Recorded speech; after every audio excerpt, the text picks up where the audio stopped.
You killed my father. You killed my husband. You've destroyed my family. Claire's voice echoed through the dark mine shaft. Blackwood smiled, his gun aimed at her chest. Brave words from a widow with 5 hungry children. Tell me, who will care for them when you're dead? She moved faster than he expected. One gunshot changed everything. If you're watching this at 2 a.m. instead of sleeping, drop a comment telling me where you're watching from right now. And if you want more stories like this, hit that subscribe button. You won't regret it. Now let's begin. The wind carried the gunshot across 3 miles of frozen Montana wilderness before it reached Samuel Carter's ears. A single crack, sharp and final, then silence so complete it felt like the mountains themselves had stopped breathing. Sam reined his horse to a halt. The gelding's breath came in white clouds that dissolved into the January twilight. Around them, pines stood dark against snow that held the last pale light of day. The kind of light that made everything look like memory, like something already lost. He should keep riding. That was the smart choice. The wind was picking up again, pulling snow from the branches in lazy spirals, and he had maybe an hour before full dark made the trail impossible. Whatever that gunshot meant, it wasn't his concern. Nothing in Montana was his concern. He was just passing through, same as he'd been passing through Oklahoma and Wyoming and Colorado before that. 8 years of passing through, never stopping long enough to leave footprints that lasted beyond the next snowfall. But something held him. Not the shot itself that could have been a hunter, could have been someone putting down an injured animal. It was the silence after. No second shot, no voices calling out. Just that awful quiet that said someone had done something they couldn't take back. Sam touched his heels to the horse's flanks and turned toward the sound. The trail climbed through stands of cottonwood and aspen, their bare branches clicking together like bones.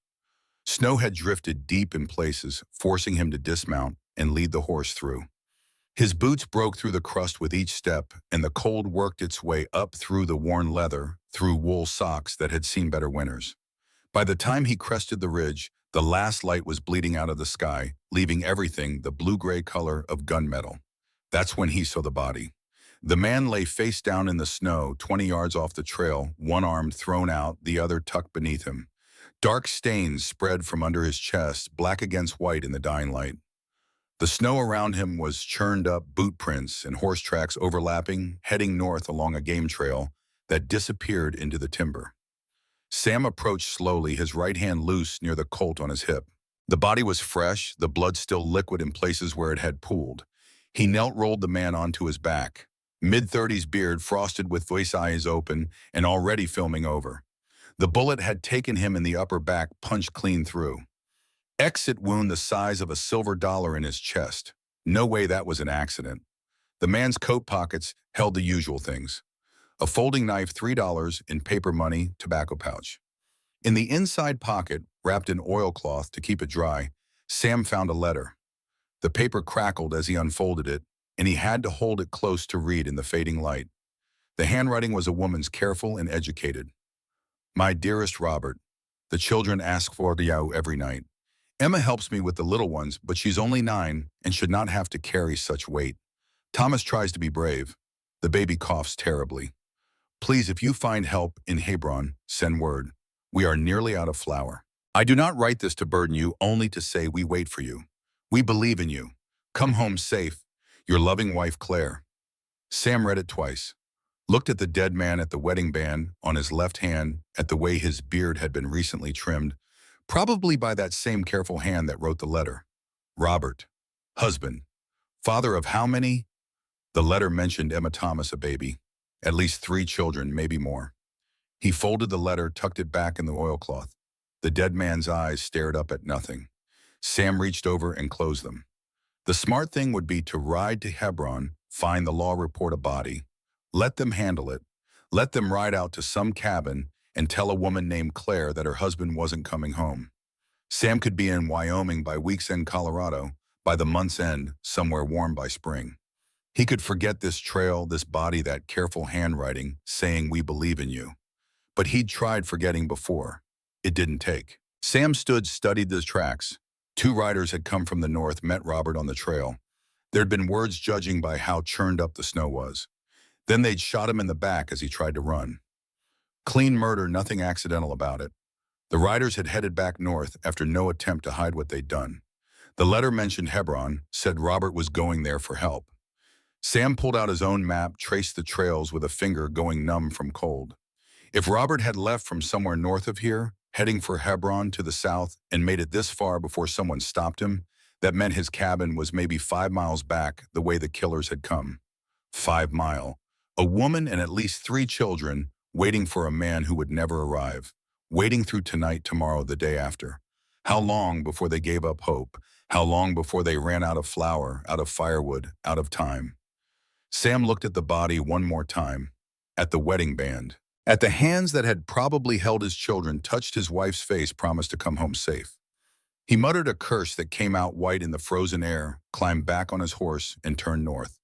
The cabin appeared an hour later, hunched against the mountain, like something trying to hide.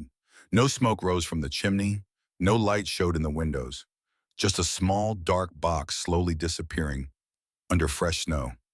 Sam dismounted 100 yards out, ground-tied his horse, and approached on foot. His boots made almost no sound in the fresh powder. He could hear the wind in the pines, the creak of tree branches, nothing else. No voices, no sounds of life. The door was swollen shut from ice and snow packed against it. Sam knocked, called out. Nothing. He knocked again, harder, called louder. This time he heard it faint as a ghost, a child's cough from inside.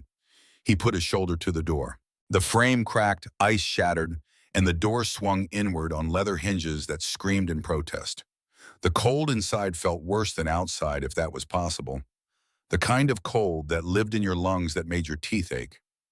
What little light remained, it showed him a single room, a fireplace full of ash, a crude table, 2 chairs, a shelf with empty jars, and in the far corner, piled under what looked like every blanket and piece of clothing, the cabin contained 5 shapes that barely moved. Sam crossed to them, knelt. The blankets shifted. A girl's face emerged, maybe 9 years old, skin pale as milk, lips cracked and bleeding. Her eyes focused on him with difficulty. "Papa?" Her voice was barely a whisper. "No, sweetheart. I'm Sam. I'm here to help." The girl tried to sit up, couldn't manage it. "Mama's sick. The baby won't wake up right." Sam pulled back more of the blankets.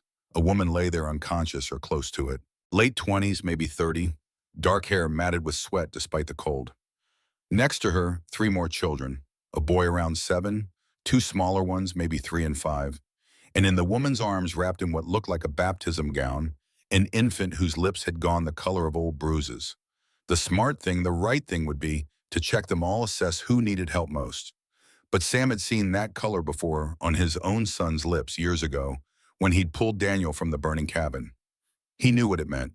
He scooped up the baby, brought it close to the dying light from the door, pressed 2 fingers to the tiny neck, searching for a pulse he was terrified he wouldn't find. There. Faint, irregular, but there. The child's chest barely moved, breaths so shallow they hardly counted, but they were breaths. "All right," Sam said more to himself than anyone else. "All right, we can work with this." He'd ridden with a deputy marshal for 2 years, helped pull survivors from a flash flood in Arkansas, knew field medicine the way any man who'd lived rough had to know it. You got them warm first, breathing second, food and water third. Everything else could wait. But he had no fire, no kindling, and night was coming fast. Sam laid the baby back in the woman's arms, stood, made himself think. His horse had saddlebags with jerky hardtack, a bedroll, a small bag of oats. He had flint and steel. What he needed was wood. Outside, he found a small shed that leaned worse than the cabin. Inside, a few tools, some traps, and maybe 20 pieces of split wood. Not enough for a night, but enough to start. He gathered what he could carry, brought it inside. The children hadn't moved. The woman's eyes had opened slightly, watching him with a confusion that suggested fever or worse. Sam knelt beside her. "Ma'am, I'm going to start a fire. Then I'm going to make you something warm to drink. I need you to hold on." She didn't respond, just closed her eyes again. The fireplace was clogged with old ash that flew half frozen. Sam cleared it with his bare hands, built a small pyramid of kindling, struck sparks until one caught. The first flame guttered, nearly died, then found purchase and grew. He fed it carefully, piece by piece, nursing it like the fragile thing it was. Warmth. Not much, not yet, but enough that he could see his breath in the firelight instead of just feeling it. While the fire built, Sam went back outside to his horse. The gelding stamped unhappy about being left in the cold. Sam pulled the saddlebags free, the bedroll, everything he had. Inside the bags wrapped in canvas to stay dry, he found his emergency supplies. Coffee, sugar, salt, dried beef, a small pot. Things he'd learned never to travel without. Back inside, the fire had taken hold. Real heat now pushing back the cold inch by inch. Sam hung his pot from the crane in the fireplace, filled it with snow he scooped from just outside the door. While the snow melted, he broke up pieces of jerky into his tin cup, poured water over them when the pot began to steam. The oldest girl, Emma, had managed to sit up. She watched him with eyes that had seen too much grown, too old, too fast.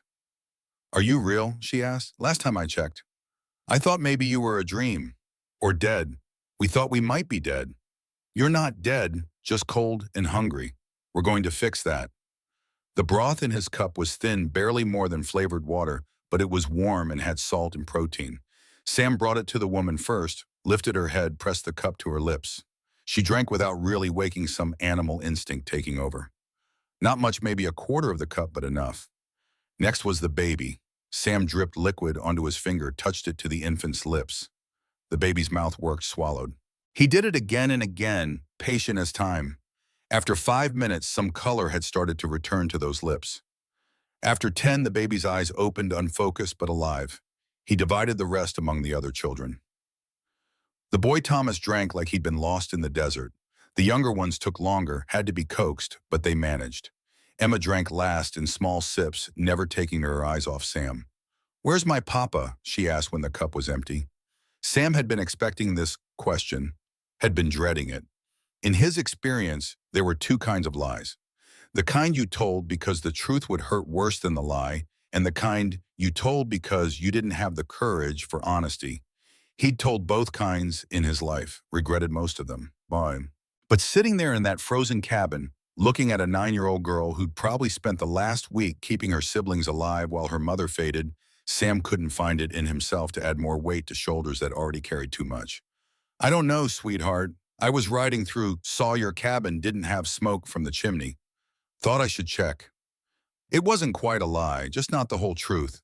The distinction felt thin, but Sam held to it anyway. "He went to Hebron," Emma said, "for help, for food. He said he'd be back by Sunday." "What day is it now?" "Friday, I think. Maybe Saturday. I lost track."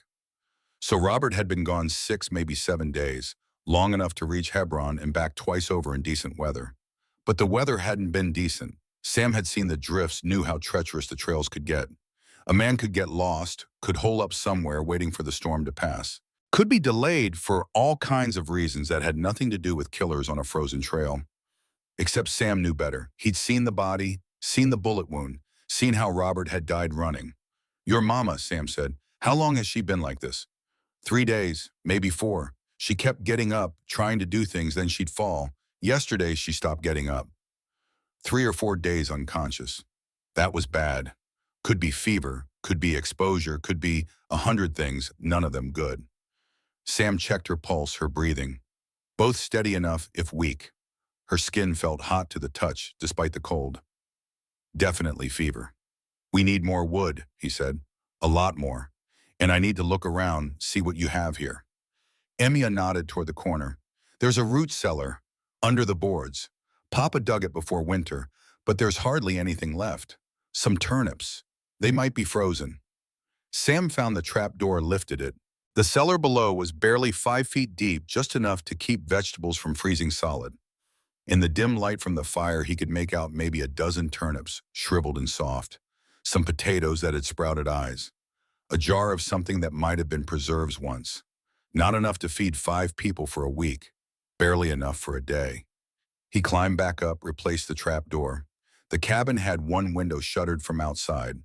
A shelf with empty jars. A trunk that held clothes, mostly children's things, much mended. Everything spoke of poverty, the kind that crept in slow and settled permanent. This family had been struggling long before the father left. Outside again, Sam circled the cabin in the growing dark. Found a wood pile behind the shed, but it was buried under 4 feet of snow, and what he could dig out was frozen solid, would take hours to thaw enough to burn. He found tracks days old and nearly filled in, leading south. Robert's tracks, heading for Hebron. Heading for help that came too late. No other tracks, no signs of visitors. Just this small family alone on their piece of mountain, slowly freezing. Sam stood there in the dark snow, falling steady now, and let himself think about what he'd stepped into. A dead man on a trail, a widow who didn't know she was a widow, 5 children who were going to wake up tomorrow, still believing their father might walk through that door. And him, Samuel Carter, the last man who should be here, the last man who had any business trying to save anyone.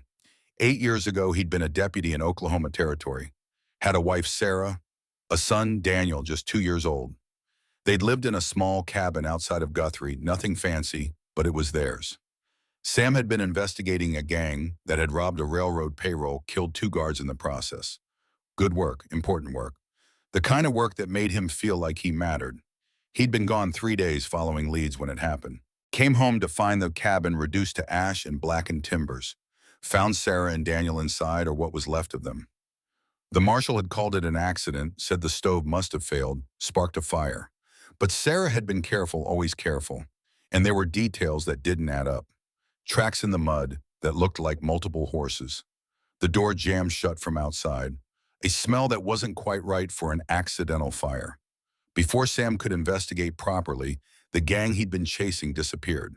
Vanished like smoke. Word on the street said they'd gotten spooked, figured the law was too close, split up and went to ground. The marshal closed the case on Sam's family, moved on to other things. But Sam had found something Sarah had left him. Scratched into the dirt floor of the cabin with a piece of charred wood barely visible under all the ash. 2 letters, H.W. He'd searched for 2 years following every Harrison and Henry and Howard from Oklahoma to California. Found nothing. Eventually the search consumed him more than sustained him. He quit the marshal service, took odd jobs, drifted, told himself he was still looking, but mostly he was just running. Running from the memory of what he'd lost, from the guilt that aided him like acid, from the knowledge that he'd failed the people who needed him most. And now here he was standing in the snow outside another cabin, another family at the edge of disaster. The universe had a sense of humor, cruel and precise. Sam went back inside. The fire had warmed the room enough that he could see the children's breath instead of just his own. Small victories. He added more wood, watched the flames consume it. Emma was still awake, still watching him. "Are you staying?" she asked. "For tonight," Sam said. "Storm's getting worse. Be foolish to ride in this. And tomorrow, when the snow stopped and the trail became passable again. When the smart thing would be to ride away, let the law handle this. Let someone else break the news to this family. Let someone else try to put broken pieces back together." Sam thought about Sarah's last message. 2 letters that had haunted him for years. Thought about how he'd given up looking, given up hoping, settled into a life of motion without purpose. Thought about Robert's body cooling on that trail and how the men who'd killed him were riding free right now, probably sleeping sound, probably not giving a damn about the family they destroyed. "We'll see what tomorrow brings," he said. It was the best answer he had. The night deepened. Sam kept the fire fed, kept watch while the family slept. Or tried to sleep. The baby woke twice, crying with a sound like paper tearing. Sam warmed more broth, fed it drop by drop until the infant settled. The woman Claire thrashed in fever dreams, calling out names he didn't recognize. He pressed a cool cloth to her forehead, whispered that everything would be all right, knowing it probably wouldn't be. Toward morning, with the fire burned down to coals and his own exhaustion catching up to him, Sam allowed himself to close his eyes. Just for a moment. Just to rest. He dreamed of Sarah, of the cabin in Oklahoma before the fire, of Daniel taking his first steps, arms out for balance, face bright with triumph, of Sarah laughing, that sound he'd loved more than anything. In the dream, he tried to tell them to run, tried to warn them, but no words came out. He could only watch as flames appeared from nowhere, consuming everything, and Sarah's voice calling his name over and over until it became another voice. Emma's voice shaking his shoulder. Mr. Sam, wake up." He came awake, hard hand going for the gun he'd removed and set aside. Emma jumped back. "Sorry," she said, "but Mama's awake. and she's asking for Papa. Morning light, thin and gray, filtered through gaps in the shutters. Sam stood his back, protesting, every joint stiff from sleeping against the stone hearth. Claire had indeed woken propped on one elbow, eyes clearer than they'd been last night, but still bright with fever. "Who are you?" Her voice came out rough, barely more than a whisper. "Where's Robert?" Sam crossed to her, knelt. This was the moment, the truth he'd been avoiding. He could lie, could say Robert sent him, buy himself time, or he could rip the bandage off, deal with the consequences. He chose a middle path, the coward's way. "My name's Sam Carter. I was riding through yesterday, saw your cabin didn't have smoke.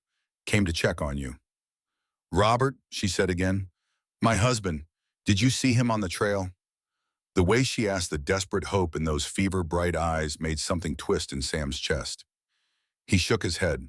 "No, ma'am, I came from the east, different trail." It wasn't technically a lie. He had come from the east originally weeks ago. That he'd doubled back, found Robert's body coming from the south, those were details he could omit. For now. Claire's face crumpled. "He's been gone so long, he promised he'd be back. He promised." "How long?" "6 days. Or 7. I stopped counting." She looked around the cabin at her children, still sleeping at the fire burning low. "You did this, the fire, the food. Wasn't much. You needed heat more than anything."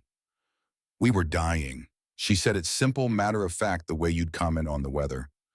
"I knew we were dying. I'd made peace with it. Then you appeared. I didn't do much. You did everything."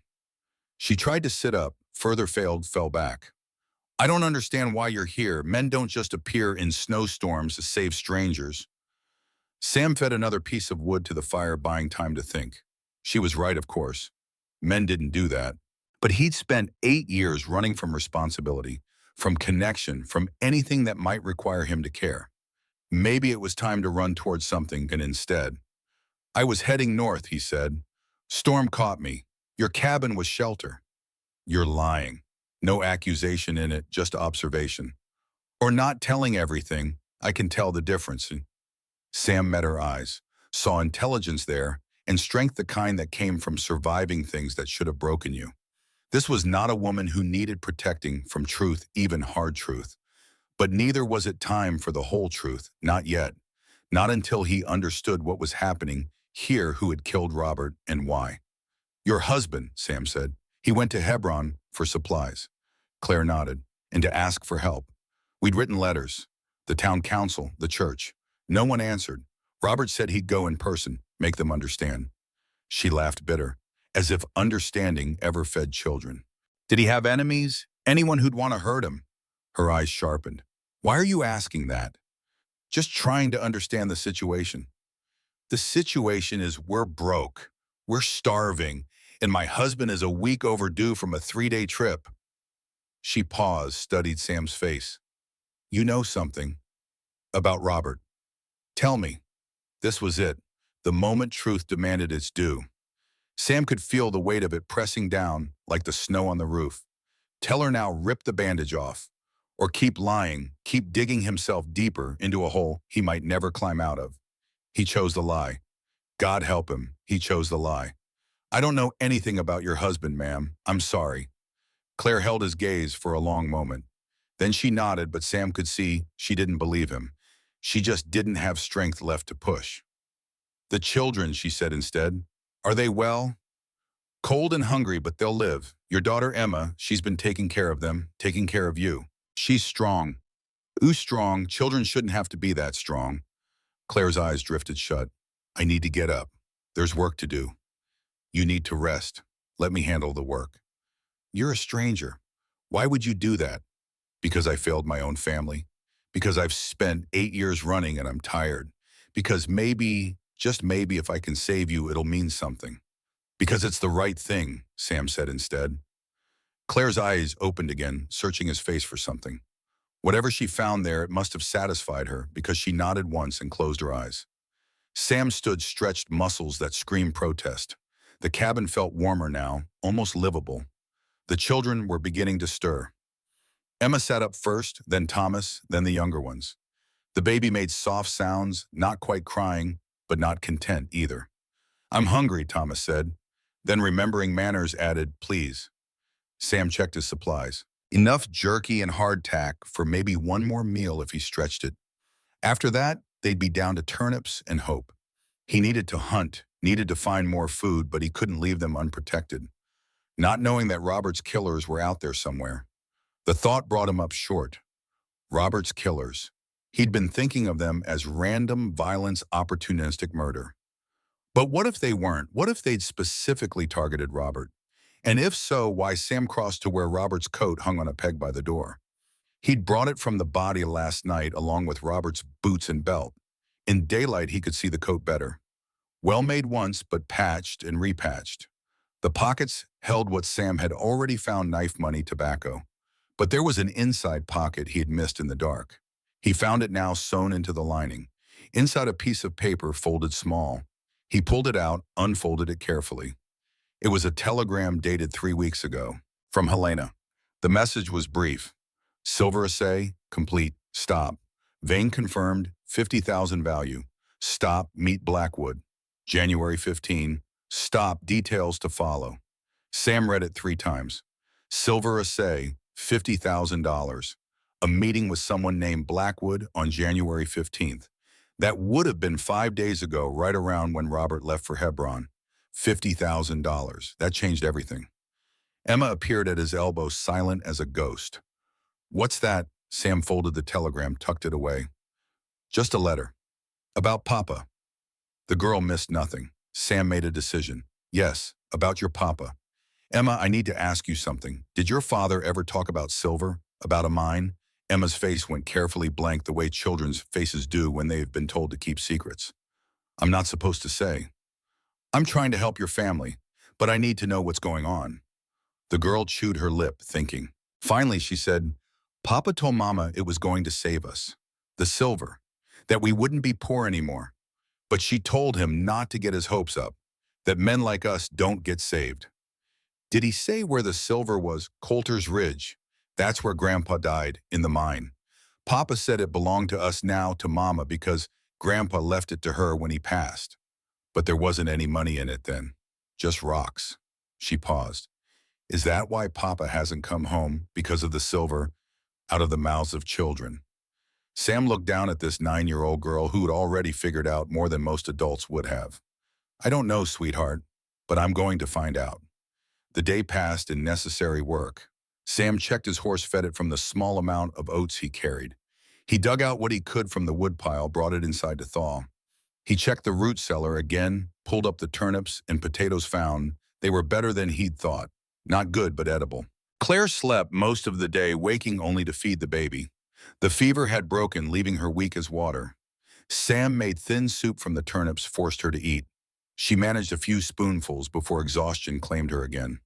The children, with food in their bellies and warmth returning to their bones, began to act like children instead of survivors. Thomas found a carved wooden horse in the trunk, played with it by the fire. The younger ones, Michael and Lucy, built towers from sticks and knocked them down. Emma helped Sam with chores, asked questions he mostly didn't answer. As afternoon faded into evening, Sam found himself thinking about the telegram. About silver worth $50,000. About a meeting with someone named Blackwood. About 2 riders who'd shot a man in the back and rode away like it meant nothing. If Robert owned a silver mine worth that much, he'd been on his way to make a deal, maybe sell it, maybe leverage it for supplies and help his family needed.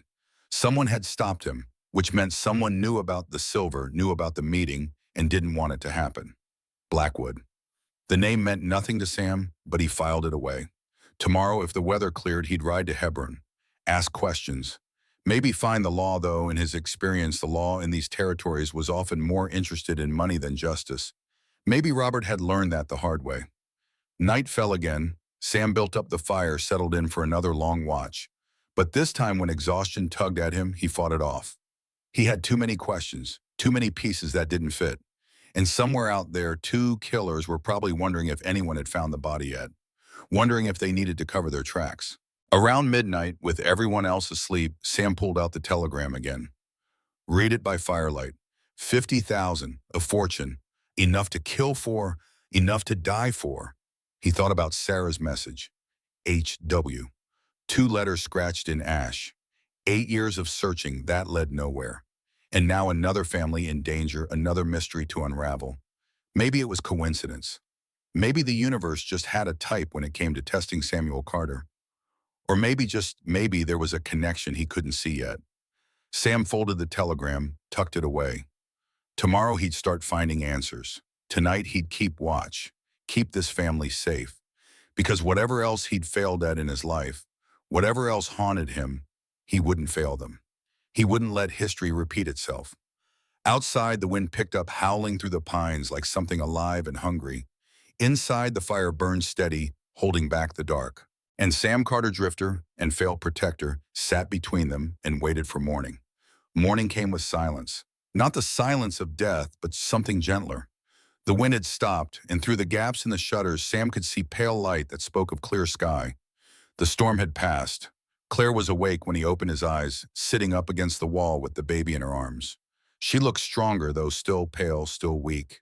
Her eyes tracked him as he stood stretched, fed the fire. "How long were you planning to lie to me?" she asked. Sam turned from the fire. "About what?" "My husband. You found him, didn't you?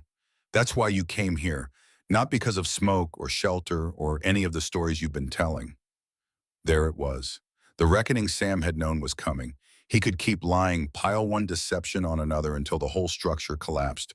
Or he could give her the truth she'd already figured out. He chose truth. Finally. Yes. Claire's face didn't change. She'd known then. Had probably known since yesterday.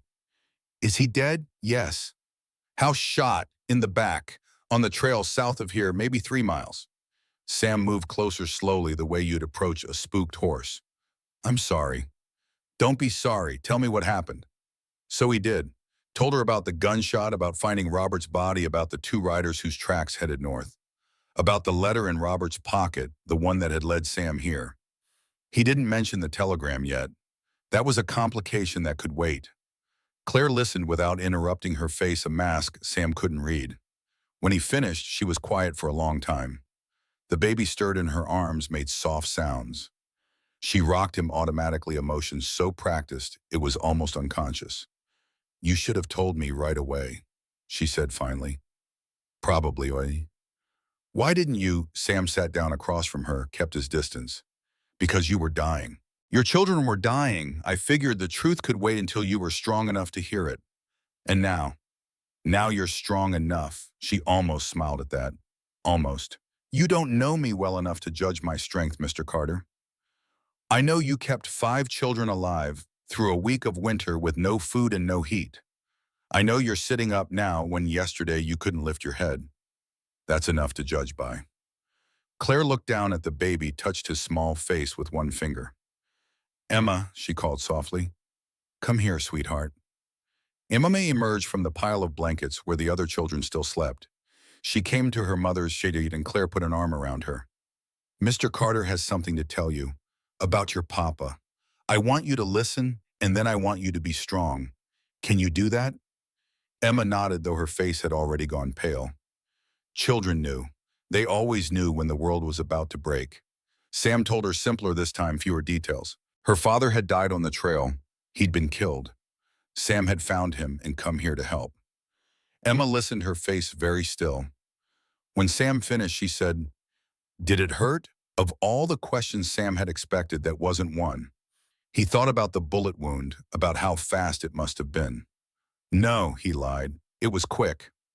Emma nodded once, accepting this. Then she turned and went back to the blankets, crawled in next to Thomas, put her arms around her brother. She didn't cry. Sam thought maybe that was worse than tears. "She'll break later," Claire said quietly. "When she's alone. When she thinks no one's watching. That's what I used to do." She looked at Sam. "Who killed him?" "I don't know. 2 men on horses. I followed their tracks north but lost them in the dark." "You followed them toward here?" "Yes." "So they know about this cabin, about us?" "Maybe. Or maybe they were just heading somewhere and this happened to be on the way." Claire shook her head. "You don't believe that any more than I do. Why did they kill him, Mr. Carter? Was it robbery?" This was where it got complicated. Sam pulled out the telegram, handed it to her. "I found this in his coat." hidden in the lining. Claire read it, her lips moving slightly. When she finished, she read it again. Then she looked up at Sam, and there was something in her eyes he hadn't seen before. Not quite anger, not quite fear, something harder. 50,000, she said. That's what it says. The mine. It has to be the mine. Your father's mine. My father's claim. He died before he could properly work it. She folded the telegram carefully as if it might break. I should explain. About my father, about how we ended up here. Sam settled in to listen. Outside, he could hear the other children beginning to wake. The day was starting, whether they were ready or not. My father was James Hartley, Claire began. He was a prospector. Spent his whole life looking for the big strike, the one that would make him rich. Dragged my mother all over the territories following rumors and dreams. She died in Nevada when I was 12. Fever. After that, it was just me and him. She shifted the baby to her other arm, absently adjusting the blanket around him. I met Robert when I was 19. He was working as a store clerk in Helena. Seemed steady, responsible. Everything my father wasn't. We married within 6 months. Papa was happy for me, said I deserved better than a prospector's life. But he kept prospecting, Sam said. He did. Found the claim at Coulter's Ridge in 1889. Real silver, he said. Not much, but enough. He filed the claim legal, started working it slow. Then in 1891, there was an accident. A cave-in, they said. She paused, and Sam heard the doubt in that last word. You don't think it was an accident? I don't know what to think.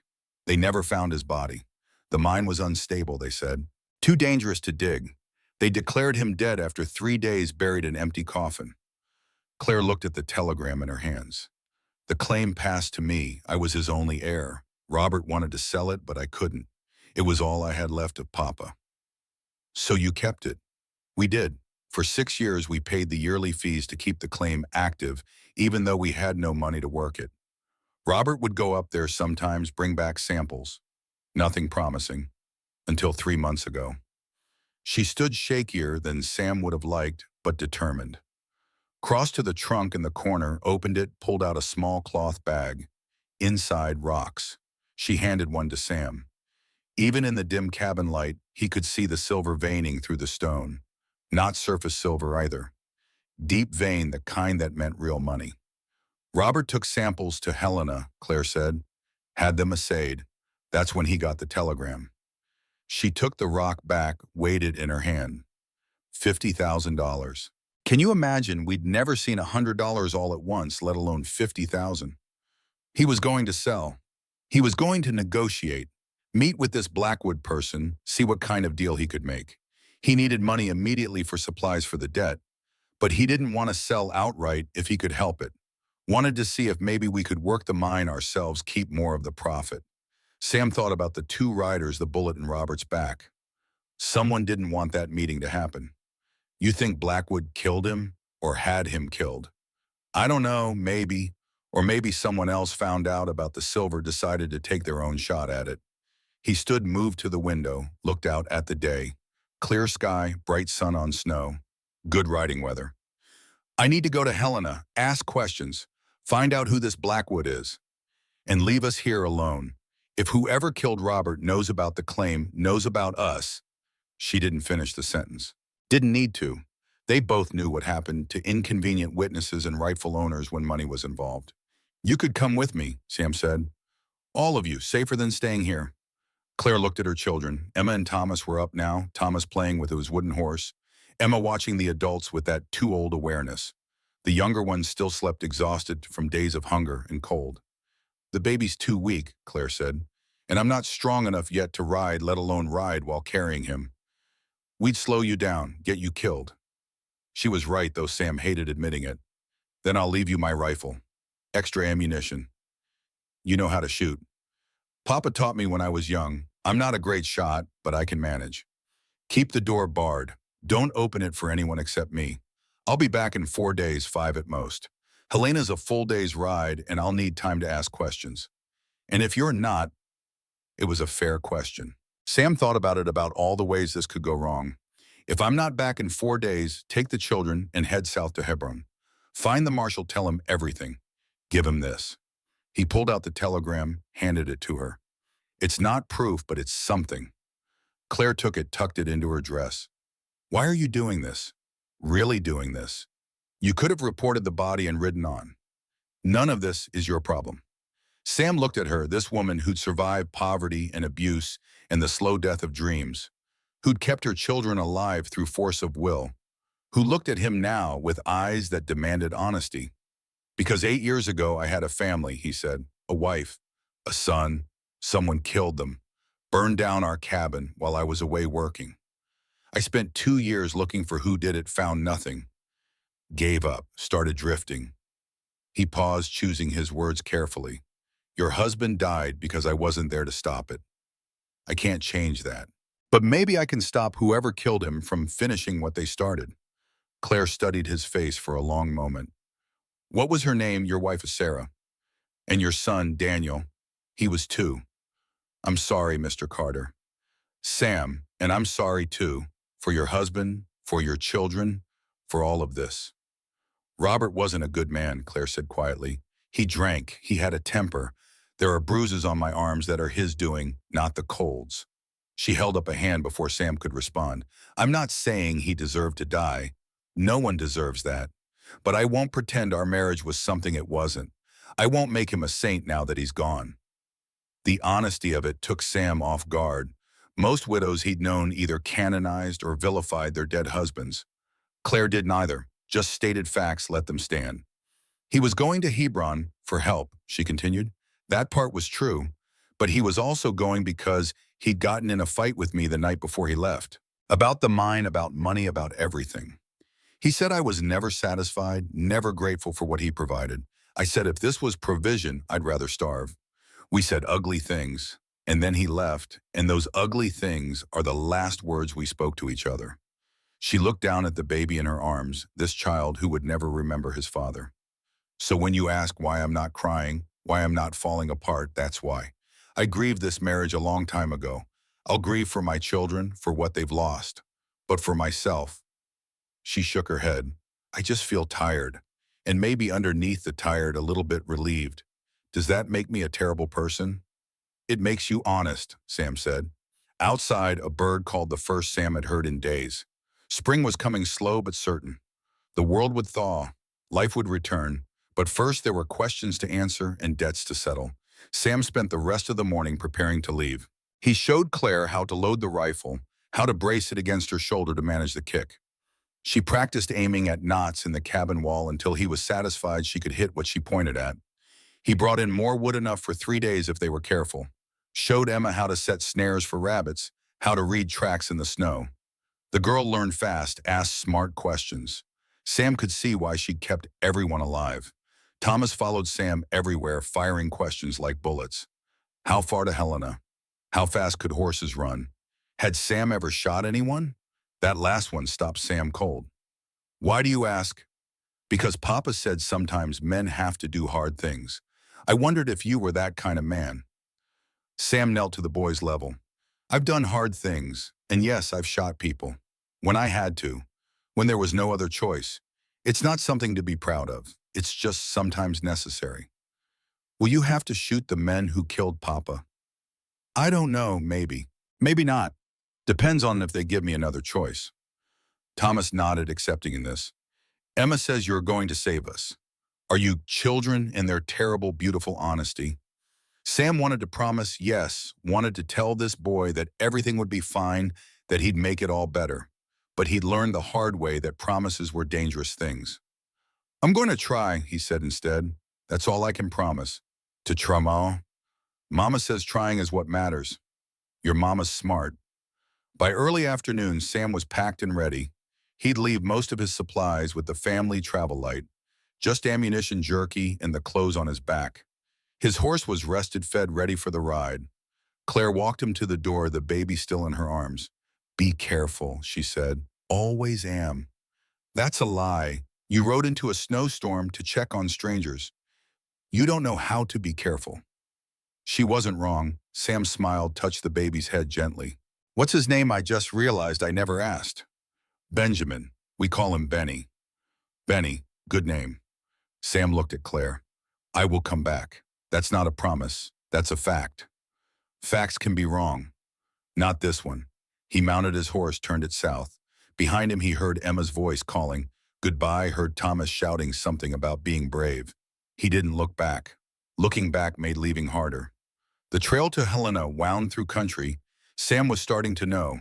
Tall pines gave way to aspen groves, which gave way to open meadows, white with snow. Here and there he saw signs of spring fighting its way through. A patch of ground where snow had melted. A stream running free of ice. Birds. He reached Hebron by late afternoon, a collection of maybe 20 buildings clustered around a crossroads. Too small to be called a town, too permanent to be called a camp. The kind of place people pass through on their way to somewhere better.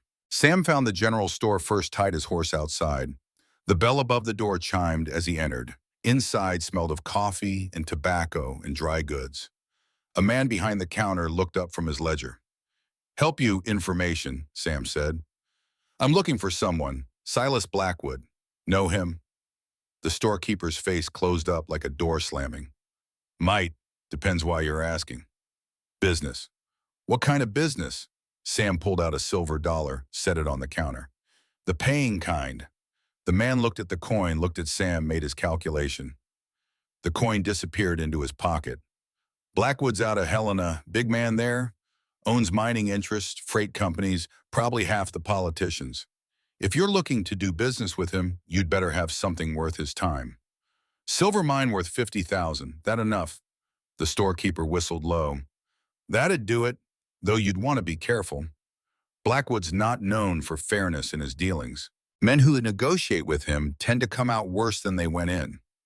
"How so?" "Let's just say he has a talent for making problems disappear. Business rivals claim jumpers anyone in his way. Nothing you could prove, but word gets around." Sam filed that away. "He in Helena now. Far as I know, has an office on Main Street. Big brick building, can't miss it. One more thing. You know a man named Robert Ashford had a cabin north of here?" The storekeeper thought about it. "Name's familiar. Came in here maybe 3 months back, needed supplies on credit. I turned him down. Can't run a business on promises. He come back recently. Haven't seen him since. Why?" "Just curious." Sam touched the brim of his hat. "Much obliged for the information." Outside, the day was fading. Sam considered his options. He could ride on to Helena tonight, arrive after dark, or he could camp here, approach the situation fresh in the morning. The smart choice was rest. The safe choice was rest. Sam turned his horse north toward Helena, toward questions that needed answering. He'd sleep when he was dead. The ride took 4 hours through country that grew more civilized as he went. More cabins, more fence lines, more signs of human habitation. By the time Helena appeared on the horizon, full dark had fallen, and light showed in windows like scattered stars. Helena was a real town, maybe 500 people with proper streets and painted buildings. The main street was wide enough for 2 wagons to pass, lined with storefronts and saloons and businesses that spoke of money and permanence. At the far end, Sam could see the brick building the storekeeper had mentioned. Even in darkness, it stood out. 3 stories windows that reflected lamplight, a sign in gold letters, Blackwood Mining and Freight. Sam found a livery stable, paid for his horse to be stabled and fed. The hostler eyed him with the particular attention that strangers got in small towns. "Passing through, maybe. Depends on business." "What kind of business?" "The kind that's mine."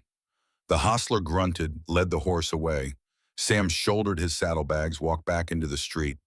He needed a room for the night, needed to think, needed to figure out his next move.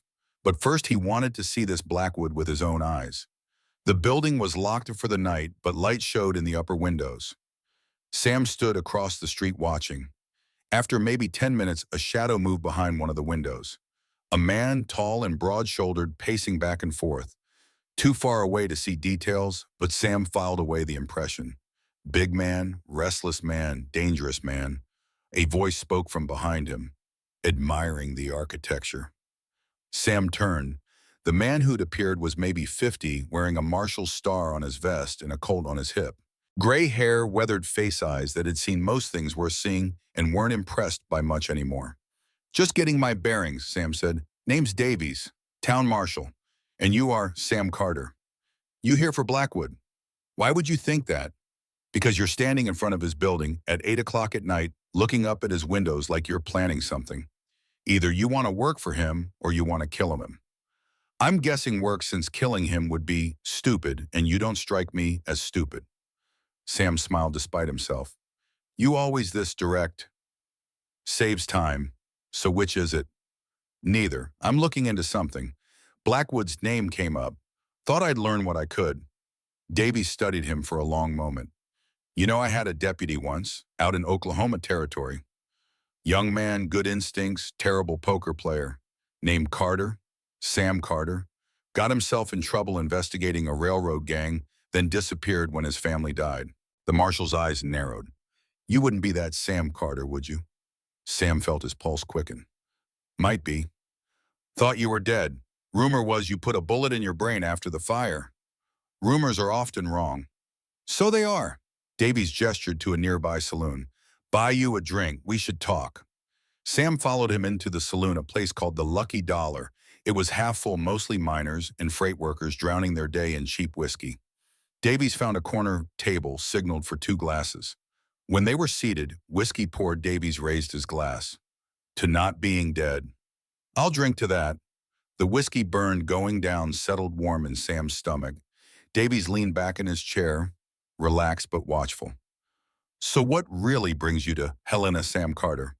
And don't tell me it's general interest in local businessmen. Sam made a decision. Davies had been a friend years ago. Had taught Sam half of what he knew about reading tracks and reading people. If there was anyone in this town he could trust, it was this man. I found a body 3 days ago, man named Robert Ashford, shot in the back on the trail south of Hebron, left a widow and 5 kids. Davies' face went serious. I heard about Ashford. Word was he took off, abandoned his family. Word's wrong. He's dead. I've found him. You report it? Not yet. Wanted to understand what I was reporting first. And Sam pulled out the telegram, though it hurt to let it out of his sight. Davies read it, face getting harder with each word. 50,000, he said. That's motive for damn near anything. Ashford was supposed to meet Blackwood on the 15th. 5 days ago. Never made it. You think Blackwood had him killed? I think it's possible. Davies handed the telegram back. It's possible. It's also unprovable. Blackwood's got lawyers' money, half the territory in his pocket. Even if he did order the killing, you'd never pin it on him. I'm not trying to pin anything. I'm trying to understand what happened. And maybe if I'm lucky, find the men who actually pulled the trigger. Why Ashford was nothing to you. Sam thought about Claire, about Emma and Thomas, and the baby. About promises he hadn't made but felt anyway. Because his family deserves to know. And because maybe, just maybe, this is connected to something else I've been looking for. What else? 8 years ago, my wife and son died in a fire. I always thought it was connected to the gang I was investigating, but I could never prove it. Never even found the gang after it happened. They vanished. I remember. Harrison Webb's gang. Railroad robbery, 2 guards killed. You were close to breaking the case when the fire happened. The name hit Sam like a fist. Harrison Webb. That's what my wife wrote before she died, HW. I thought it was initials, thought it was one of the gang members. But maybe it was Webb himself. Davies looked uncomfortable. Sam, I need to tell you something about Webb. You know where he is? No, but I know he didn't stay in Oklahoma. Word I heard he came west. Changed his name. Went legitimate, or as legitimate as men like him ever go. You're saying he's here in Montana. I'm saying it's possible. I'm also saying that if Harrison Webb did reinvent himself, and if he's as connected as I think he is, going after him would be suicide. Sam felt something cold settle in his chest. You think Webb is Blackwood? I think it's a hell of a coincidence if he's not. Blackwood appeared in Helena about 7 years ago. Had money but no clear source for it. Started buying up mining claims, building an empire. No one knew where he came from, and he's always been ruthless about competition. 7 years. That would be right after Sarah died, right after the gang disappeared. I need to see him, Sam said, face to face tomorrow. That's a bad idea. I didn't ask if it was good. I asked how to make it happen. Davies' side finished his whiskey. Blackwood keeps office hours, 9 to noon most days. You want to see him go tomorrow morning. Tell his secretary you have information about the Coulter's Ridge claim. That'll get you in the door. And then what? Then you look him in the eye and see if you recognize him. But Sam, even if it is Webb, even if you're right about everything, what are you going to do? You can't arrest him. You're not law anymore. And even if you were, you don't have evidence. I'll figure that out when I get there. They talked for another hour, catching up trading stories. Davies had retired from the U.S. Marshal Service 2 years ago, took the job in Helena because it was quiet and the pay was decent. He'd never married, never put down roots. In his own way, he'd been drifting as much as Sam. Finally, Davies stood. Get some rest. Morning comes early. And Sam, be careful. Men like Blackwood didn't get where they are by playing fair. I know. Sam found a room above the saloon, cheap but clean. He lay on the narrow bed staring at the ceiling, turning pieces over in his mind. Robert Ashford killed for a silver mine. Harrison Webb reinvented as Silas Blackwood. Sarah and Daniel dead in a fire 8 years ago. Somewhere in all of this, there was a connection, a thread that tied everything together. He thought about Claire and her children alone in that cabin, thought about the rifle he'd left her hoping it would be enough, thought about promises and failures and second chances. Tomorrow he'd get answers, one way or another. Sleep came eventually, troubled by dreams of fire and blood and Sarah's voice calling his name. He woke before dawn, dress-checked his gun. The Colt felt solid in his hand, familiar. He'd killed men with this gun, might have to kill again. But first he had to know. The sun was just touching the mountains when Sam walked up the steps of the Blackwood Mining and Freight Building.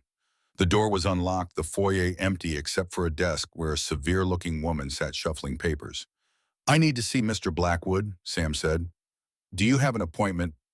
No, but I have information about the Coulter's Ridge silver claim. He'll want to hear it. The woman's eyebrows rose slightly. Your name, Sam Carter. She disappeared through a door behind her desk. Sam waited, counting his heartbeats. 1 minute, 2, then the woman reappeared. Mr. Blackwood will see you, but I warn you he's a busy man. You have 5 minutes. She led him down a hallway paneled in dark wood past offices where men bent over ledgers and maps. At the end, double doors opened into a large office. Windows looked out over the street. A massive desk dominated the room, and behind it sat the man Sam had come to see. Silas Blackwood was 50 if he was a day broad across the shoulders, with iron gray hair and a face that had been handsome once before hardness settled into it. He wore an expensive suit, a gold watch chain across his vest. Everything about him spoke of success, of power, of a man who'd clawed his way up from nothing and wasn't about to slide back down. He looked up as Sam entered, and for just a second, something flickered in his eyes, recognition, surprise. It was gone too fast to be sure. Mr. Carter, Blackwood said, his voice smooth as oiled leather. My secretary says you have information about Coulter's Ridge. Sam stepped closer, studying the man's face, looking for Harrison Webb in those features. The problem was he'd never actually seen Webb, had only descriptions, wanted posters, secondhand accounts. Webb had been good at staying in the shadows. I represent the current owner of the claim, Sam said. Mrs. Claire Ashford, widow of Robert Ashford. Blackwood's expression didn't change, but his hands stilled on the papers in front of him. Widow, I wasn't aware Mr. Ashford had passed. He died 5 days ago, shot on the trail south of Hebron. How tragic. Blackwood folded his hands. And you are a friend of the family. I see. Well, please convey my condolences to Mrs. Ashford. As for the claim, I had a meeting scheduled with her husband to discuss potential purchase. I assume she's interested in proceeding. That depends on what you're offering and why you wanted to meet on the 15th specifically. The 15th was convenient for my schedule. As for the offer, I'm prepared to be generous. Say $5,000. Cash. For the claim and all mineral rights. $5,000, a tenth of what the mine was actually worth. Sam felt anger burn in his chest, but kept his voice level. The assay came back at $50,000. Assays can be optimistic. Once you factor in extraction costs, transportation, market fluctuations, $5,000 is more than fair. Or you could be trying to steal a fortune from a widow and her children. Blackwood's eyes went cold. That's a serious accusation, Mr. Carter. I'd be careful making them. I'm just stating facts. Robert Ashford had a mine worth 50,000. You wanted to meet with him. He died before that meeting. Now you're offering his widow a fraction of what it's worth. From where I stand, that looks suspicious. From where you stand, you don't know a damn thing about mining or business. Blackwood stood and Sam realized the man was taller than he'd thought. I don't appreciate strangers coming into my office and making implications about my character.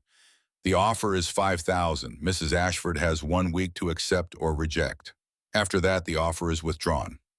She'll reject it. Then she'll get nothing. And that mine will sit idle until she can't afford to keep the claim. Then it'll revert to the territory and I'll purchase it legal through auction. Either way, I get what I want. This way, she at least gets something out of it. Sam took a step forward. Did you kill him, or did you just hire someone to do it? Blackwood smiled, cold and sharp. You're testing my patience, Mr. Carter. I don't know what happened to Robert Ashford, but I do know that accidents happen all the time in this territory. Men get lost in storms, fall off cliffs, encounter bears or wolves or any number of dangers. The wilderness doesn't discriminate. That sounds like a threat. It sounds like reality. Now get out of my office and tell Mrs. Ashford she has 1 week. After that, she's on her own. Sam held his ground for another moment, memorizing everything about this man. The coldness in his eyes, the casual way he spoke about death, the confidence of someone who'd gotten away with terrible things for so long he no longer feared consequences. One more question, Sam said. Did you ever go by another name before Blackwood? For the first time, Blackwood's composure cracked. Just slightly. Just enough. What did you say? I asked if you were ever called anything else. Say Harrison Webb. The silence that followed was thick enough to cut. Blackwood stared at Sam with an intensity that confirmed everything Sam needed to know. This was Webb. This was the man whose gang had killed Sarah and Daniel. This was the man who'd torched Sam's cabin and disappeared into the West. I think we're done here, Blackwood said quietly. Too quietly. Get out, now. Sam turned to leave, then stopped at the door. 1 week, then Mrs. Ashford takes her business elsewhere. There is nowhere else, Mr. Carter. Not in this territory. I own everywhere that matters. Sam left without responding. Walked out of the office through the foyer into the morning sun. His hands were shaking. Not from fear, from rage barely contained. Davies was waiting across the street, leaning against a post. He straightened when Sam appeared. Well, it's him. It's Webb. You're sure, as sure as I can be. He didn't deny it. And when I said the name, he knew. He knew exactly who I was talking about. Davies looked troubled. Sam, what are you planning to do? I'm going to bring him down. For Sarah, for Daniel, for Robert Ashford, for every person he's ever hurt. How you don't have evidence. You don't have witnesses. You don't have anything except suspicion and old grief. Sam thought about Claire's words, about her father's death ruled accidental, about the cave-in that left no body, about 6 years of paying fees on a claim everyone said was worthless. There's a body, Sam said. Claire's father, James Hartley. He died in that mine in 1891. They said it was a cave-in. They said it was too dangerous to recover the body. But what if it wasn't? What if Webb killed him, same as he killed Robert, same as he killed Sarah? What if the body's still there? And what if we can prove how he really died? Davies' eyes widened. You want to dig up a 6-year-old corpse from an unstable mine. I want proof. That's where the proof is. That's insane. Probably, but it's also the only way. If we can prove Webb killed Hartley, we can connect him to Robert's murder.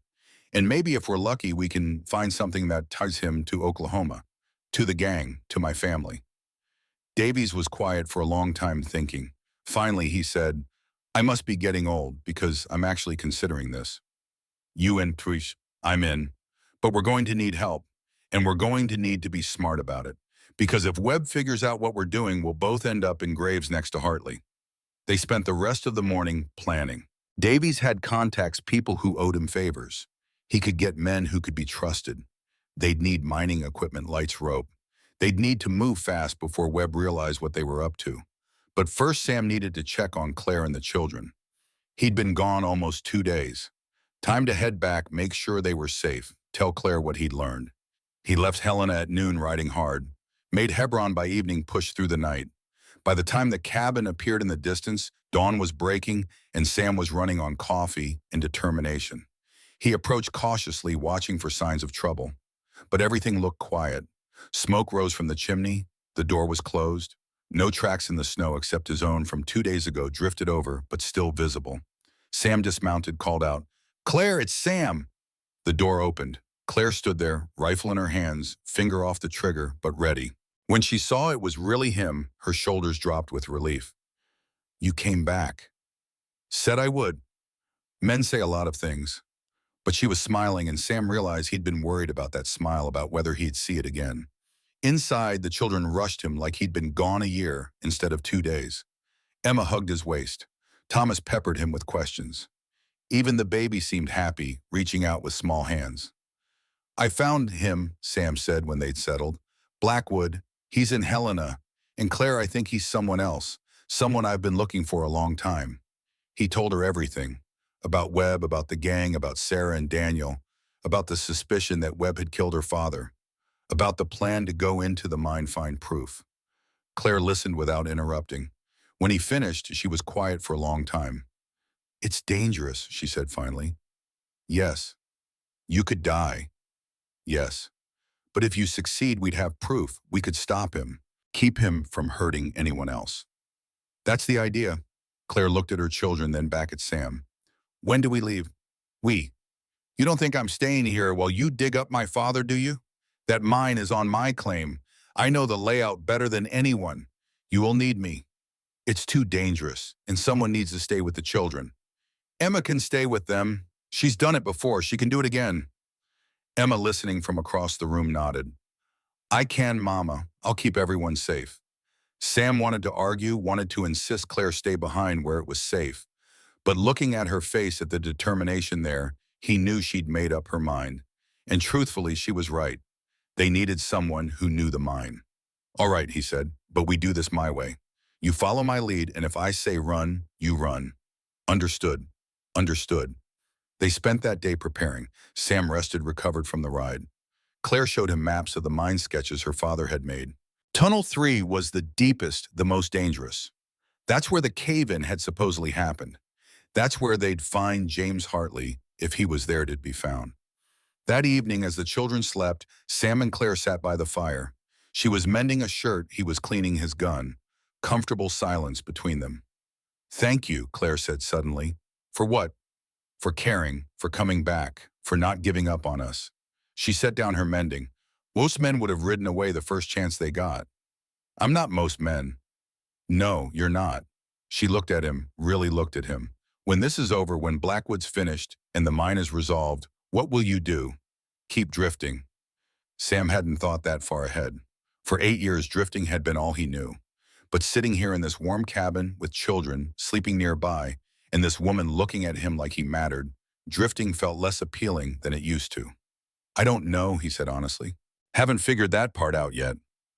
"Well, when you do, I hope the answer includes staying close. Because whatever happens next, I think we're going to need you." She said it simple, matter of fact, no pressure, no demands, just an observation. But it settled into Sam's chest like warmth, like hope, like something he'd thought was dead but might still be living after all. "Maybe," he said. "Maybe I'll stick around." "Maybe?" Claire smiled, picked up her mending again. "I'd like that." Outside, the wind sang through the pines, but inside the fire burned steady, and for the first time in 8 years, Sam Carter felt something like home. Tomorrow they'd face whatever waited in that dark mine. Tonight they had this, and for now that was enough. They left before dawn, 3 riders moving through forests still dark with night. Sam led, followed by Claire, with Marshal Davies bringing up the rear. The horses picked their way carefully over ground, treacherous with ice and hidden rocks. No one spoke. There was nothing to say that hadn't already been said. Emma had stood in the doorway as they'd prepared to leave the baby in her arms, the younger children clustered around her legs.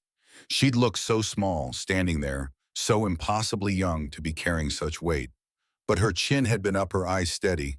"I'll keep them safe, Mama," she'd said. "I know you will, sweetheart. And you'll come back." Claire had knelt, then gathered all 5 children close. "I will come back, I promise. And when I do, things will be different. Better. We'll have answers. We'll have justice.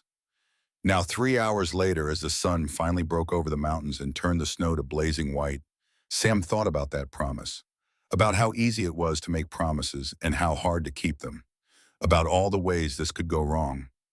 Davies had brought 2 deputies men he trusted. They'd meet at the mine, provide backup if things went sideways. They'd also brought equipment borrowed quietly from the mining office, nothing that would be missed for a day or two.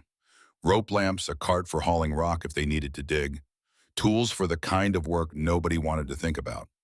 Coulter's Ridge rose ahead of them, a brutal scar of bare rock cutting through the pine forest.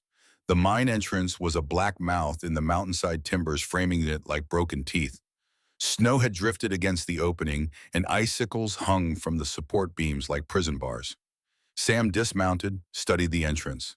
The timbers looked old, weathered but still solid.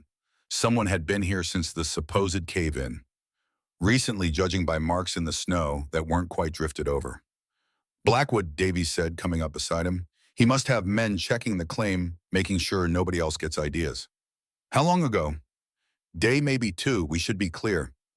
Claire approached the entrance slowly, one hand reaching out to touch the timber frame. Her face had gone pale, and Sam realized this was the first time she'd been here since her father died. You all right? He asked. No, but I'll manage. She pulled a folded paper from her coat, a map drawn in fading ink. Papa's survey. He marked everything, every tunnel, every shaft. Tunnel 3 branches off about 200 feet in, goes down at a steep angle. The cave-in it was supposed to be at the end, maybe another 100 feet past the junction. Sam took the map, memorized it. 300 feet into a mountain, following passages that could collapse at any moment, looking for a body 6 years dead. Simple. Davies, you and your men stay here, keep watch. Anyone comes, you fire 2 shots. We'll hear it and get out. And if you don't come out, give us 4 hours. After that, assume the worst and ride for Helena. Get word to the territorial governor, tell him everything we know about Blackwood. It won't be enough to convict, but it'll start questions. Davies nodded, looked like he wanted to say something else, didn't, just clasped Sam's hand, held it tight. Good luck. Sam lit 2 lamps, handed one to Claire. The flame guttered in the wind, then steadied. He checked his gun, made sure he had extra ammunition, tried not to think about how useless a gun would be against tons of falling rock. Ready? He asked Claire. No, let's go anyway. The mine swallowed them. The temperature dropped immediately, that particular cold that lived underground, that never saw sun or felt wind. The lamp threw shadows that jumped and twisted, making the tunnel seem alive, breathing. Water dripped somewhere in the darkness, a steady rhythm like a heartbeat. Their footsteps echoed, amplified by stone. Sam counted paces, checked the map every 50 feet, made sure they were on the right path. The main tunnel was tall enough to stand in, wide enough for 2 men to walk abreast. Cart tracks ran along the floor, rusted rails disappearing into darkness. At 200 feet, the tunnel split. The left branch continued level, shored up with newer timbers. The right branch, Tunnel 3, sloped down at an angle that made Sam's stomach clench. The timbers here were older, some cracked, one leaning at an angle that screamed instability. Claire stopped at the junction, her lamp shaking slightly. This is where Papa spent most of his time. He said the silver vein ran deeper here, richer, but it was dangerous. He knew it was dangerous, and he kept digging anyway. Men like my father, they don't know how to stop. The mountain calls them. The possibility of fortune. They'll risk anything for it. Sam thought about his own obsessions, his own 8-year hunt for a killer. Maybe he and James Hartley weren't so different. They started down Tunnel 3. The slope was gradual at first, then steeper. Sam had to brace one hand against the wall to keep from sliding. The stone was wet, slick with condensation. Somewhere ahead, he heard what sounded like shifting gravel. The tunnel's unstable, Claire said. Papa was always complaining about cave-ins, small ones. He'd shore them up and keep going. And you're sure this is where he died? This is where they said the big collapse happened, where they claimed it was too dangerous to dig him out. They pressed on, 50 feet down the slope, 100. The air grew thicker, harder to breathe. Sam's lamp began to flicker, starved for oxygen. He forced himself to breathe, slow, conserve what air there was. At 150 feet, they found the collapse. It wasn't what Sam had expected. Not a complete blockage, but a partial one. Rock and timber had fallen, creating a barrier maybe 6 feet high. But there was space above it, a gap where someone determined could squeeze through. "This is it," Claire said. "But it's not sealed. I thought it would be completely blocked." Sam studied the collapse the way the rocks had fallen. Something about it looked wrong. Staged almost, like someone had piled rocks deliberately to make it look like a natural cave-in, but hadn't quite committed to making it impassable. They didn't want to seal it completely, he said. They wanted it to look dangerous enough that nobody would try to pass, but they needed to be able to get through themselves. "Why plant them?" "Because your father's body is on the other side, and whoever killed him needed to be able to check, make sure it stayed hidden." Sam climbed the rock pile, carefully testing each stone before putting weight on it. At the top, he held his lamp high, peered through the gap. The tunnel continued on the other side, dropping even steeper. And there, maybe 20 feet past the collapse, something pale showed in the lamplight. Cloth. Faded stain, but recognizably cloth. "I found him," Sam called down. "Claire, I found your father."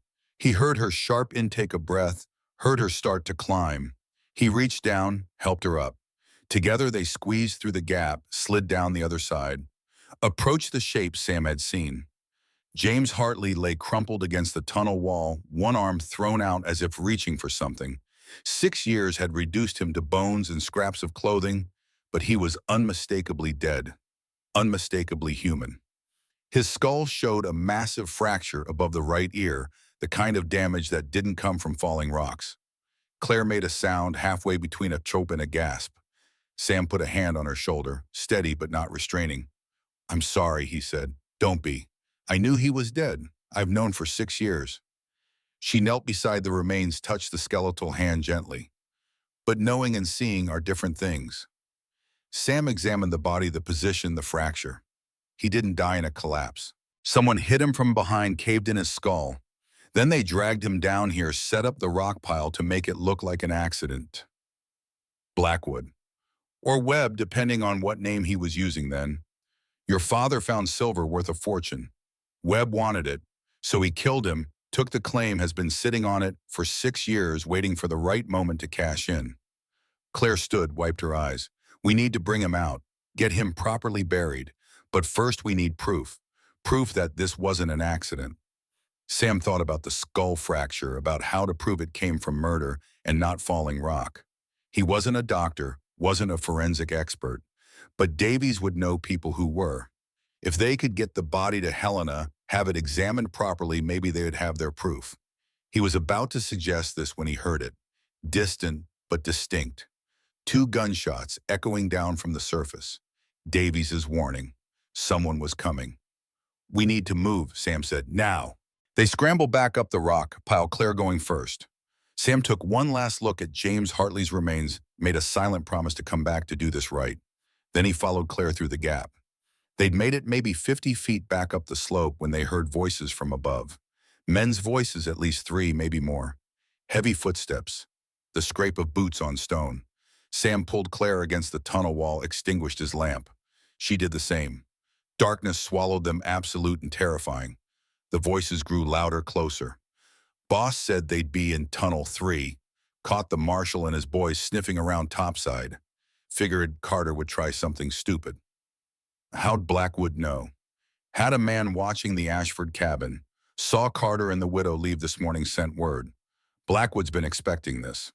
The voices belonged to men comfortable with violence, men who'd done this kind of work before. Sam could hear it in their casual tone and the way they talked about murder, like it was just another job.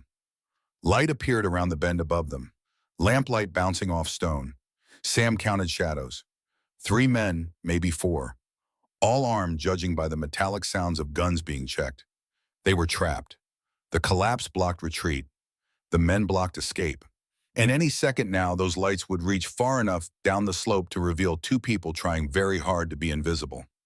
Sam made a decision, whispered to Claire, "When I move, you run. Back to the collapse, through it, hide in Tunnel 3. Don't come out until I call for you." "What are you going to do?" "Buy you time." Sam don't, but he was already moving to stepping away from the wall, raising his voice. "That's far enough, boys. Don't take another step." The men stopped. Lamps swung in his direction, blinding him. He raised one hand to shield his eyes, kept the other near his gun. "Well, well," one of the men said. "Sam Carter, the boss said you were stubborn. Didn't say you were stupid enough to trap yourself in a mine. I could say the same about you. This tunnel's unstable. One gunshot could bring the whole thing down." "Could, but probably won't. Blackwood's had engineers check. Place is solid enough, long as you're careful." Sam took a step forward, trying to keep their attention on him, give Claire time to slip away. "So Blackwood sent you to kill me, just like he sent someone to kill Robert Ashford." "Don't know nothing about that. We're just here to have a talk. Boss wants to make a deal." "What kind of deal?" "You and the widow forget about the mine. Take the 5,000 he offered. Walk away. Everybody lives. Everybody's happy. Except James Hartley and Robert Ashford and my wife and son. They don't get to be happy." The lead man, a big fellow with a scar running down his left cheek, shook his head. "You really want to dog over ancient history? Your people been dead 8 years. Ashford's been dead a week. Hartley's been bones for 6 years. Ain't nothing you can do to change that. I can make sure it doesn't happen again. I can make sure Blackwood pays." "Blackwood don't pay. Blackwood makes other people pay." The man's hand moved to his gun. "Last chance, Carter. Take the deal." Sam's mind raced. He couldn't draw fast enough to take all of them, couldn't retreat. But maybe he didn't have to do either. Maybe he just had to make them hesitate long enough. "You know what Blackwood is, right?" Sam said conversationally. "You know he used to be Harrison Webb, that he ran a gang in Oklahoma, killed 2 railroad guards, burned down my cabin with my family inside." The scarred man shifted uncomfortably. "Don't know nothing about that." "Sure you do. A man like Blackwood, he's got secrets. And men who keep those secrets, they become liabilities. How long before he decides you know too much? How long before you end up like James Hartley, buried in a mine somewhere?" "Shut up. Think about it. He's already killed to protect his identity, killed to protect his claims. What's 3 more bodies? Hell, he could blame it on a cave-in. Tragic mining accident. Nobody would question it." One of the other men spoke up. "Marcus, maybe we should—" "I said shut up, Marcus." The scarred man raised his gun. "Carter, you got 1 second to stop talking before I put a bullet in you." Sam heard movement behind him. Quiet, almost imperceptible. Claire not running away like he'd told her, but circling around in the darkness. He needed to keep their attention forward, give her whatever chance she was trying to create. "You're going to shoot me in an unstable mine. That's your play. Because I'm pretty sure Blackwood wanted this to look like an accident. Pretty sure he didn't want bodies with bullet holes turning up." Marcus hesitated. It was a tiny hesitation, barely a heartbeat, but it was enough. Sam saw the doubt creep in, saw the man's conviction waver. That's when Davies arrived. The marshal appeared from a side passage. Sam hadn't noticed one of the smaller ventilation shafts his father-in-law had marked on the map. He must have found another entrance, worked his way through the mountain's network of tunnels. His gun was drawn, eyes hard. "Drop your weapons," Davies said. "Do it now." Marcus spun, bringing his gun up. Davies shot him. The sound was massive in the confined space, echoing and re-echoing until Sam's ears rang. Marcus went down, clutching his shoulder, screaming. The other 2 men froze, hands raised, guns pointed at nothing. "I said drop them," Davies repeated.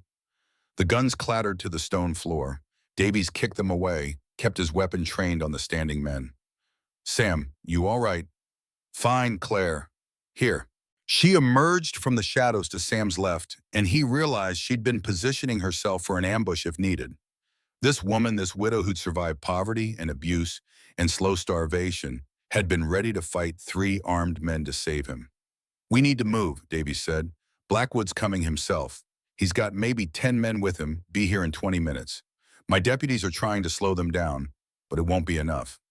Sam looked at the 3 men now disarmed and contained.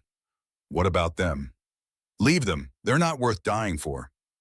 Davies gestured urgently. "Come on." They ran, Claire and Sam following Davies up the slope through the junction toward the entrance. Behind them, Sam could hear Marcus screaming curses, threats, promises of what Blackwood would do when he arrived. The entrance appeared ahead, blessed daylight streaming in. They burst out into morning sun that felt like freedom.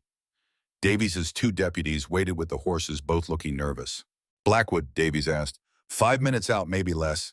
We held them as long as we could. Mount up, we ride for Helena, get ahead of them. Wait, Claire said. My father, we can't leave him. Claire, there's no time. He's been in that mine for 6 years. We found him. We have proof Blackwood killed him. We can't leave him now.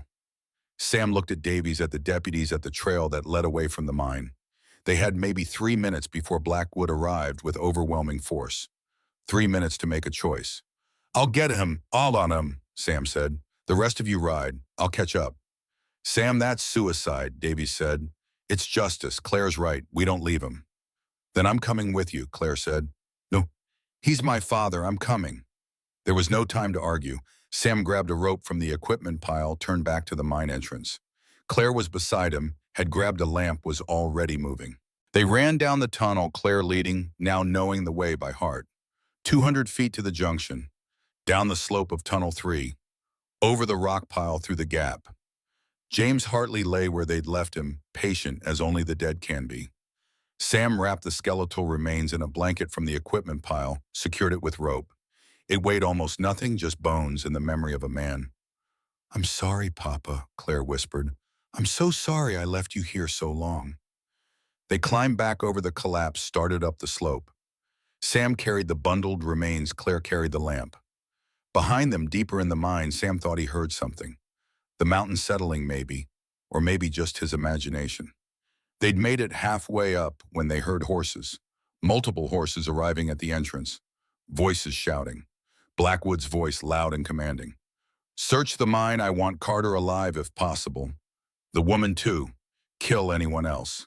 Footsteps thundered into the tunnel. Lamplight appeared ahead, multiple sources getting brighter. They were out of time. Sam and Claire pressed against the tunnel wall, lamps extinguished. The bundled remains of James Hartley rested between them. In the darkness, Sam reached out, found Claire's hand, squeezed it. Men ran past them, heading for Tunnel 3. 6, maybe 8 of them. Too many to fight. Too many to evade. Sam waited until they'd passed, counted to 10, then whispered, slowly, toward the entrance. They moved like ghosts, feeling their way along the wall. Voices echoed from Tunnel 3, men shouting they'd found blood, found Marcus and the others. Orders to search every passage. The entrance appeared ahead. Just 50 feet. 40. 30. Stop right there! The voice came from directly ahead. A lamp flared to life, revealing Silas Blackwood standing in the entrance, blocking their escape. He held a revolver pointed steady at Sam's chest.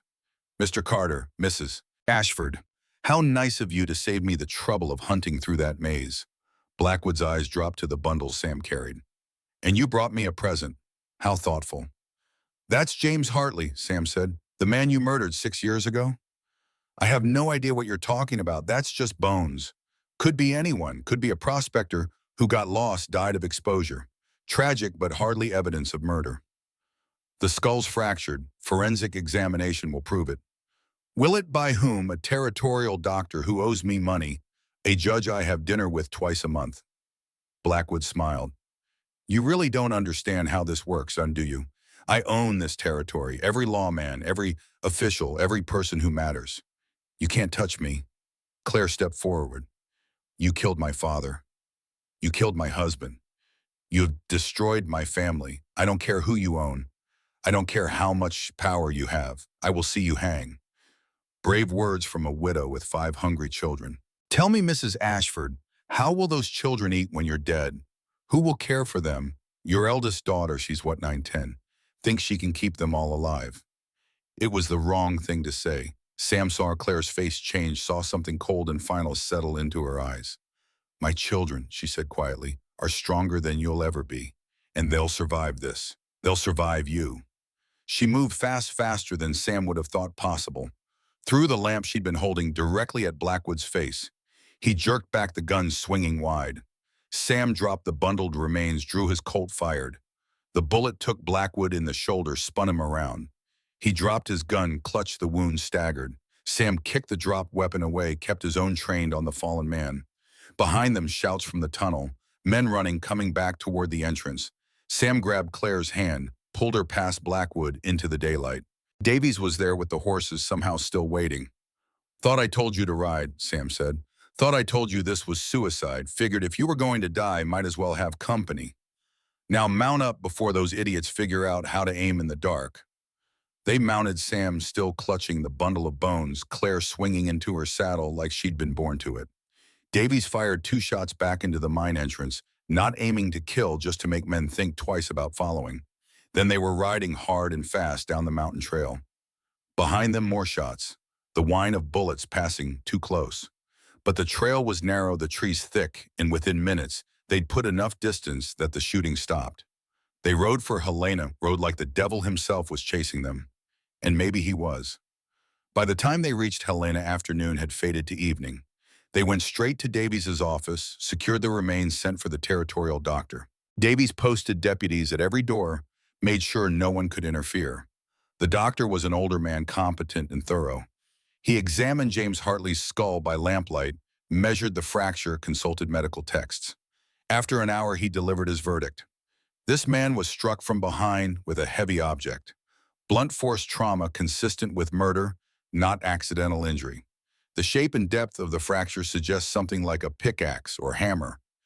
Death would have been instantaneous. It was exactly what they needed. Evidence, proof. Something even Blackwood's money and influence couldn't completely erase. But they still had problems. Blackwood had been shot but not killed. He was already spreading his story, claiming Sam and Claire had ambushed him at his own mine, tried to rob him. His men corroborated, of course. Marcus from his hospital bed swore they had been peaceful when Sam attacked. It was their word against his, and Blackwood's word carried weight. Davies worked through the night, sending telegrams to the territorial governor, to federal marshals, to anyone who might listen. Calling in favors, pulling strings, making noise. By morning, he'd assembled something that looked like a case. James Hartley murdered. Medical evidence proved it. Robert Ashford murdered. Sam's testimony and the telegram about the silver suggested motive. Harrison Webb wanted for railroad robbery and murder in Oklahoma, possibly the same man as Silas Blackwood. Circumstantial but suggestive. It wasn't enough for a conviction. Not yet. But it was enough to start an investigation. Enough to make people ask questions. Enough to make Blackwood's armor crack just a little. The territorial governor sent a federal marshal. A real one, not someone in Blackwood's pocket. He arrived 3 days later, interviewed everyone, examined the evidence. He was a hard man with tired eyes and no patience for lies. After 2 days of investigation, he made his decision. I'm arresting Silas Blackwood on suspicion of murder. I'm also opening an investigation into his business practices and his true identity. If he is Harrison Webb, if he's been running from federal charges for 8 years, he'll answer for that too. They arrested Blackwood at his office in front of witnesses in full daylight. No quiet disappearing, no convenient accidents. They took him to Helena's small jail, put him in a cell, and posted guards who couldn't be bought. The trial took 3 months to organize. By then, more evidence had emerged. A former member of Webb's gang tracked down in California, willing to testify in exchange for clemency. Records from Oklahoma showing Webb's description matched Blackwood's. More questionable deaths around Blackwood's various business dealings. It still wasn't enough for a murder conviction in James Hartley's case. Too much time, too little physical evidence beyond the skull fracture. But it was enough for conspiracy, for fraud, for federal charges related to his time as Harrison Webb. The jury deliberated for 6 hours, found Blackwood guilty on 4 counts, sentenced him to 30 years in the territorial prison. Not death, not the hanging Claire had wanted, but justice in its way. Sam stood with Claire as they led Blackwood away, the man who'd killed his wife and son, who'd destroyed so many lives in his pursuit of wealth. He looked smaller now, diminished. Just a man in chains walking toward a future of iron bars and regret. Is it enough? Claire asked. After everything, is it enough? Sam thought about Sarah and Daniel. Thought about 8 years of searching, of running, of hollow victories and bitter losses. Thought about what he'd wanted versus what he'd gotten. It has to be, because it's all we're going to get. They walked out of the courthouse into summer sun. Helena was different now. Or maybe Sam was different. The world felt less heavy, less dark. Like something that had been pressing on his chest for 8 years had finally lifted. Davies caught up with them outside. So what now, you staying in Helena? Sam looked at Claire. She looked back, a question in her eyes. I need to go back to the cabin, she said. see the children, decide what comes next. Mind if I ride with you? Sam asked. I'd like that. They left Helena the next morning, just the two of them. The ride took most of the day winding through country that had seemed so hostile in winter, but now bloomed with life. Wildflowers covered the meadows. Birds sang in the trees. The world had thawed, and with it something in Sam's heart. The cabin appeared as the sun touched the mountains. Smoke rose from the chimney. Children's voices carried on the evening air. Emma appeared in the doorway, then ran toward them, the other children following. Mama, Mr. Sam, you're back. They were swarmed with hugs, with questions, with the beautiful chaos of a family reunited. Claire held her children close, tears streaming down her face, and Sam stood back, watching, feeling something he hadn't felt in 8 years. Like maybe, just maybe, he'd found something worth staying for. That night, after the children were asleep, Claire and Sam sat on the porch. Stars filled the sky, more stars than seemed possible. The air smelled of pine and earth and possibility. What will you do? Claire asked. About the silver mine? Sell it, not to Blackwood, obviously, but there are honest buyers. The governor's already put me in touch with a company from Denver. They're offering $45,000. And with that money, pay off the debts. Buy this land outright, put it in my name so no one can take it. Set aside money for the children's education. Maybe expand the cabin, make it more comfortable.